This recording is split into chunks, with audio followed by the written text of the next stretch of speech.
प्यारे बच्चों, वेलकम। आज मैं आपको डिफरेंशिएबिलिटी के बारे में बताऊंगा। ये डिफरेंशिएबिलिटी कैलकुलस का बहुत ही इंपॉर्टेंट पार्ट है, जिस कैलकुलस को न्यूटन और लेबनिज ने संसार को दिया, एक बहुत बड़ा तोहफा दिया। आज हम उस डिफरेंशिएबिलिटी के बारे में पढ़ेंगे। बच्चों, डिफरेंशिएबिलिटी के दो मीनिंग है, देखेंगे हम पहले। फर्स्ट इज फिजिकल मीनिंग जिसको हम फिजिक्स में पढ़ते हैं।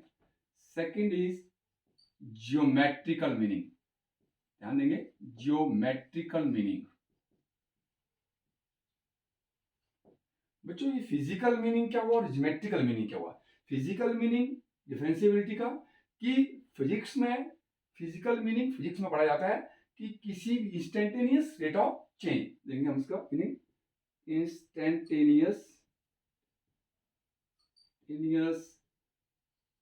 रेट ऑफ चेंज, इसका ये मीनिंग बना, इंस्टेंटेनियस रेट ऑफ चेंज। और ज्योमेट्रिकल मीनिंग का मतलब क्या हुआ बच्चों कि ग्राफ में, क्योंकि हर फंक्शन का ग्राफ होता है, ग्राफ में क्या मायने होता है डिफरेंशिएबिलिटी का? तो उसका मतलब होता है slope of tangent at a point. एक बिंदु पर स्लोप निकालना किसी टेंजेंट का, उसको कहते हैं ज्योमेट्रिकल मीनिंग। आइए हम थोड़ा सा फिजिकल मीनिंग देखते हैं, उसके बाद ज्योमेट्रिकल मीनिंग, जो मैथमेटिक्स में बहुत ही इंपॉर्टेंट चीज है। किसी भी टेंजेंट का स्लोप, टेंजेंट कहां निकलता है? ये फंक्शन के कर्व पर, बिंदु पर निकलता है। तो अभी फिजिकल मीनिंग क्या होता है बच्चों, देखते हैं। मान लो कोई व्यक्ति ए बिंदु पर है, तो यहां से चलना शुरू करता है और बी बिंदु पर पहुंचता है, और उसने जो डिस्टेंस हो 15 किलोमीटर तय किया, और 8 AM चलता है और 8:15 पर वो पहुंच जाता है। 8 बजे चलता है सुबह के और 8:15 पर पहुंचता है। उसने 15 किलोमीटर सफर तय किया। मैं पूछूंगा उसकी स्पीड क्या है? आप बोलेंगे सर स्पीड बहुत इजी है, it is distance over time. अब आपको बताना चाहिए डिस्टेंस कितना हमारा, इसको चेंज इन डिस्टेंस भी कहते हैं। 15 minus zero over 15 minus zero. ये सर 15 माइनस जीरो क्या है? 15 तो इस बिंदु से चला, इस बिंदु तक टोटल डिस्टेंस हुआ, और जीरो जो इनिशियल डिस्टेंस था, शुरू वाला, मतलब ये जीरो सर जब भी चलते हैं जीरो भी होता है। ये 15 क्या था? पूरा टाइम टेकन, और ये जीरो टाइम जब जीरो होता है, ए बिंदु पर जब हम चलते हैं तो टाइम जीरो होता है। तो आपका कितना बना? ये आपका 15 ओवर 15, इट इज 1 किलोमीटर पर मिनट बना। इट मीन्स उस व्यक्ति ने, और ये व्यक्ति मोटरसाइकिल पे चला है, ये मैं कहना भूल गया, एक व्यक्ति मोटरसाइकिल पे चला है, ए बिंदु से, ए स्टेशन से बी स्थान तक पहुंचने के लिए इसने 15 मिनट लिए और 15 किलोमीटर चला। तो बच्चों, ये 1 मिनट में 1 किलोमीटर चला, इसका मायने ये बना कि ये व्यक्ति हर मिनट 1 किलोमीटर चल रहा है। कि ये संभव है? देखिए बच्चों, हो सकता है यहां पर उसको लाइट मिली हो, रेड लाइट मिली हो, वहां पर उसको रुकना पड़ा, तो वहां पर स्पीड क्या होगी उसकी? जीरो। हो सकता है उसको यहाँ पर कहीं जाम लगा हो बहुत ज्यादा, वहां भी रुकना पड़ेगा, तो स्पीड जीरो होगी, नेचुरली है। तो बच्चों, यहां जब स्पीड जीरो हो गई, तो ये जो स्पीड निकली, ये क्या स्पीड निकली? 1 किलोमीटर पर मिनट। हर मिनट में 1 किलोमीटर चल रहा है वो। इसका मायने ये हुआ कि ये स्पीड एवरेज स्पीड है, इसको हम कहेंगे एवरेज स्पीड, या हम इसको कहेंगे average rate of change. Average rate of change, ध्यान देना, इसको याद रखना क्या कर रहा हूं। Average rate of change, rate of change, किसी रेट मतलब दो क्वांटिटी होंगी, दो एंटिटीज होंगी, दो वेरिएबल होंगे। जैसे इसमें एक टाइम है, दूसरा डिस्टेंस है। टाइम के मुकाबले में डिस्टेंस कितना चेंज हो रहा है, यही आपकी एवरेज रेट ऑफ चेंज है। क्योंकि हर मिनट में ये 1 किलोमीटर चल रहा है, जबकि उसको यहां रुकना पड़ा तो स्पीड कम हुई, यहां पर रुकना पड़ा, जाम लगा हुआ था। हो सकता है उसने कई बार 1 किलोमीटर चला, उसने हो सकता है 2 किलोमीटर पर मिनट चला हो, ये भी तो हो सकता है, ये भी तो हो सकता है। तो यहां से आपको लगता है कि हमें एवरेज स्पीड मिली है, it is the average speed. Average speed को निकालने के लिए दो पॉइंट चाहिए, एक ए बिंदु, दूसरा बी बिंदु, एक यहां एक वहां, नोट इट केयरफुली।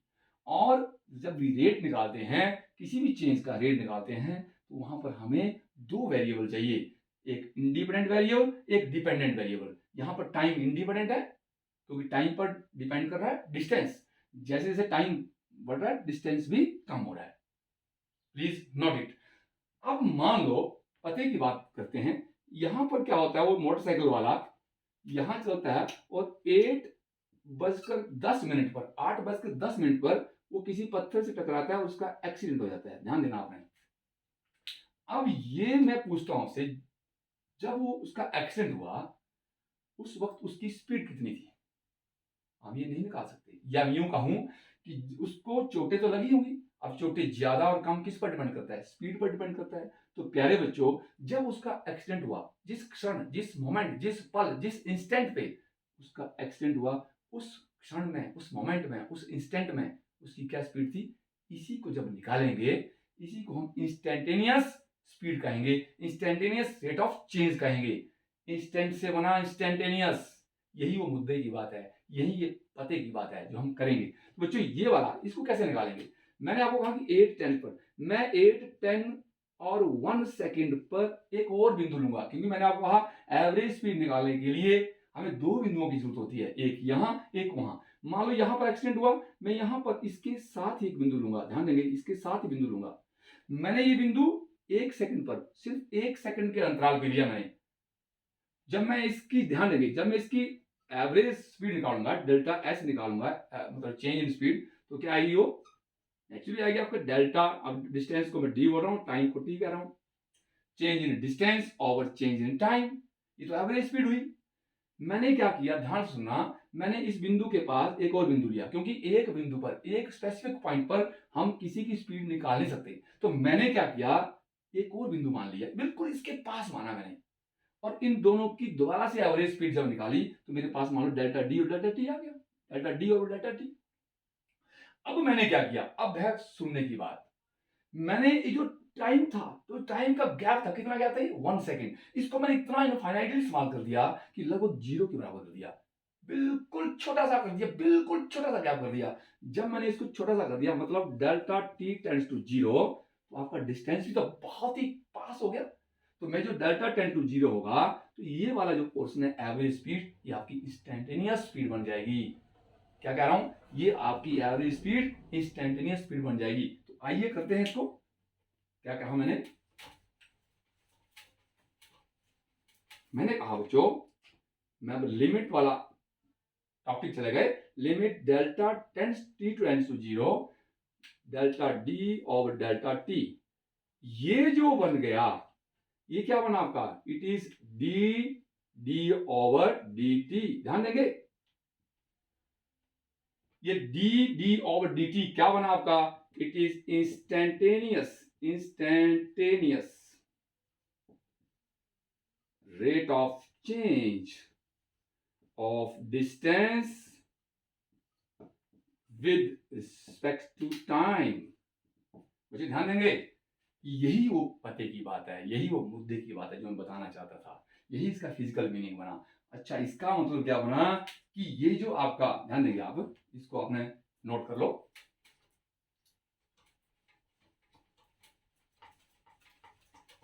जैसे हम लिखते हैं, आपने प्लस में पढ़ा होगा d y over d x, इसका फिजिकल मीनिंग क्या बनेगा बच्चों? Instantaneous, instantaneous rate of change of y with respect to x. X के मुकाबले में वाई कितना बदल रहा है, इसी को हम instantaneous rate of change of y with respect to x कहते हैं। और यही हमारा डी वाई और डी एक्स, यही हमारा डेरिवेटिव होता है, इसी को हम डेरिवेटिव कहते हैं। फिजिकल मीनिंग इसका यही होता है। आई थिंक आप इसको समझ गए होंगे। यहां पर dx क्या है? एक क्षण का भी बहुत छोटा, बहुत छोटा, इनफाइनाइटली स्मॉल। ये dx जो है बहुत ही छोटा, बहुत ही छोटा x है, बहुत ही छोटा, लगभग जीरो के बराबर। तो आप समझे होंगे कि फिजिकल मीनिंग क्या बना, instantaneous rate of change of y with respect to x। आइए हम ज्योमेट्रिकल मीनिंग देखते हैं बच्चों, ज्योमेट्रिकल मीनिंग देखते हैं। ध्यान से देखना, यही हमारा मैथमेटिक्स में काम आएगा और आप इसके हिसाब से क्वेश्चन करेंगे। बच्चों, मैंने जैसे आपको कहा कि किसी भी फंक्शन का अपना ग्राफ होता है। यहां पर बच्चों ध्यान देंगे, ग्राफ बना रहा हूं बच्चों, this is x axis, x y plane. मैं यहां पर मान लो किसी फंक्शन ग्राफ ले ली इधर, ये किसी y equal to f x का ग्राफ है, और मैंने इस ग्राफ पर यहां एक बिंदु लिया, ध्यान देंगे ए बिंदु लिया। इस ए बिंदु की जो संगत कोऑर्डिनेट्स हैं, यहां मैंने ए एक्स इक्वल टू ए पर लिया, तो इसके जो कोऑर्डिनेट्स बनेंगे क्या बनेंगे बच्चों, ए और एफ ऑफ ए बनेंगे। आपको पता होना चाहिए ये जो हाइट है ये y होती है, अगर ये डिस्टेंस a है, x है, तो ये y होगा, तो x a है तो y f ऑफ a होगा। मैंने इसके साथ ही परंतु दिखाने के लिए b पॉइंट लिया, a प्लस एच, ए के राइट साइड को ले रहा हूं बच्चों, ध्यान देना यही बहुत ही इंपॉर्टेंट चीज है। ये मैं a के राइट साइड ले रहा हूं बच्चों। ये a प्लस एच क्या है, a से थोड़ा सा ज्यादा, बहुत ही कम। मान लो यहाँ x की वैल्यू 1 है तो a प्लस एच 1.1 होगा। अगर x की वैल्यू 1 है, यहाँ एक जगह 1 लिखता हूं, तो a प्लस एच मीन 1.1 होगा। परंतु दिखाने के लिए मैं इसलिए दूर ले रहा हूं ताकि आपको नॉलेज हो सके कि ये क्या चीज है। अगर मैं मान लो इसके पास लेता हूं 1.1, तो ये गाढ़ी रेखा बनेगी और आपको दिखाई नहीं देगा, इसलिए मैं दूर ले रहा हूं। अब b पॉइंट के देखो, यहां से यहां तक a था, ये आपका a प्लस एच है यहां तक। ये कितना होगा आपका हाइट, ये नेचुरली होगी आपकी, ध्यान देंगे ये a प्लस एच है, तो ये f of a plus H होगा। इसके coordinates a plus H, f of a plus H, b के कोऑर्डिनेट आ गए बच्चों, ध्यान देंगे आप।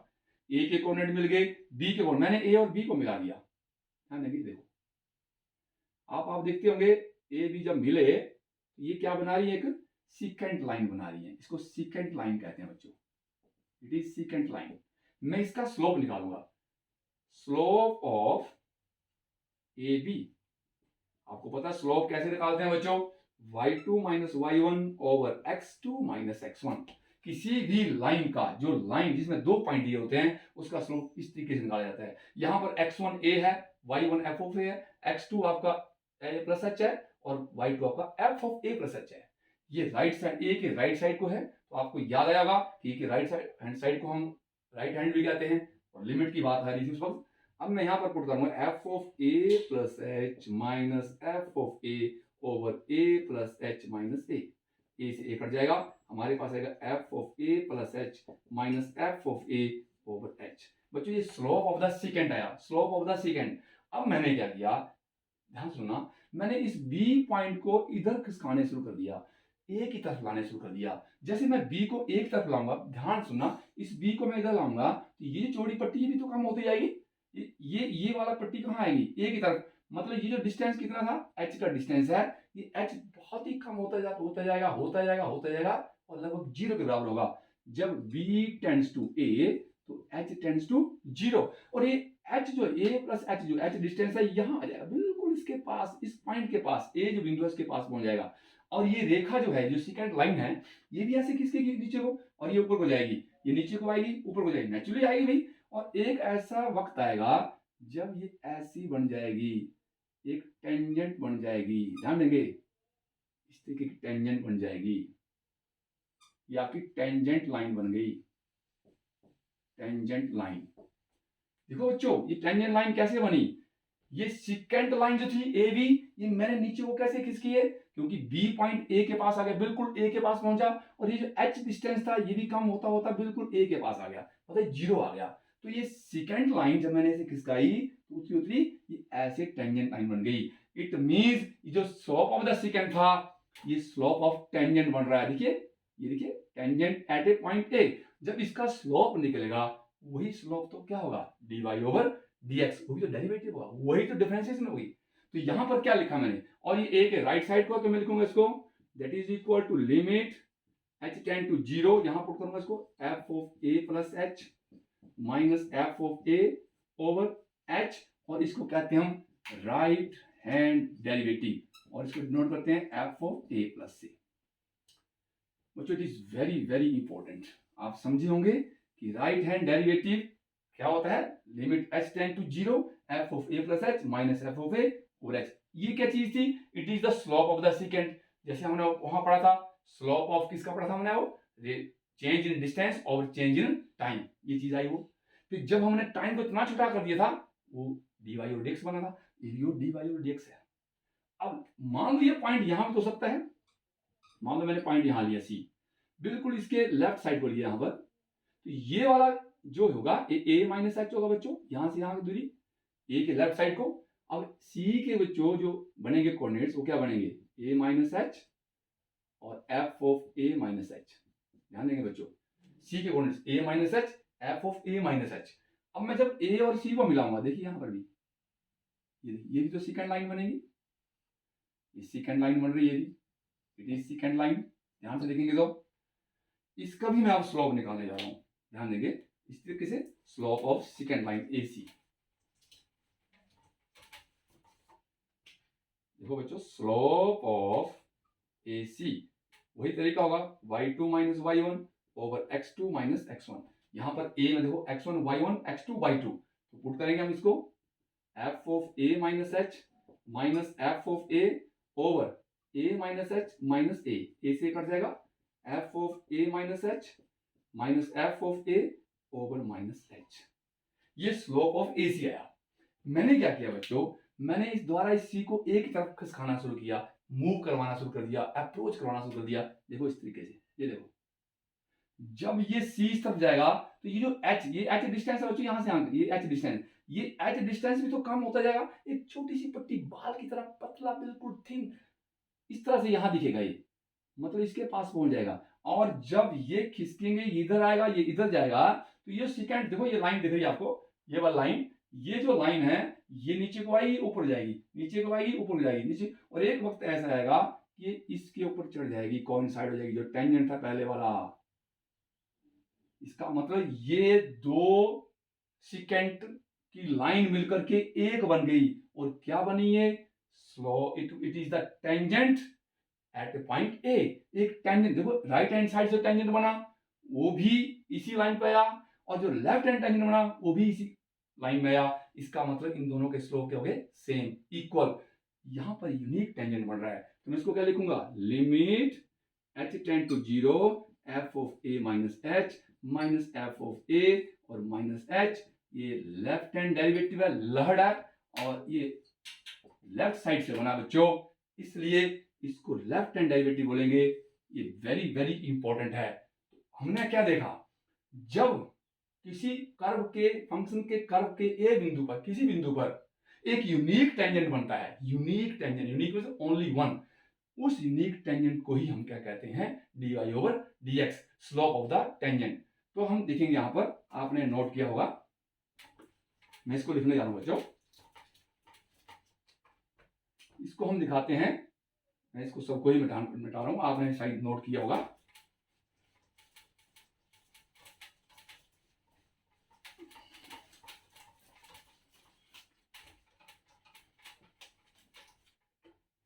जब बच्चों left hand derivative is equal to right hand derivative, इसको हम कैसे दिखाते हैं, dy ओवर dx से या f डैश x से दिखाते हैं।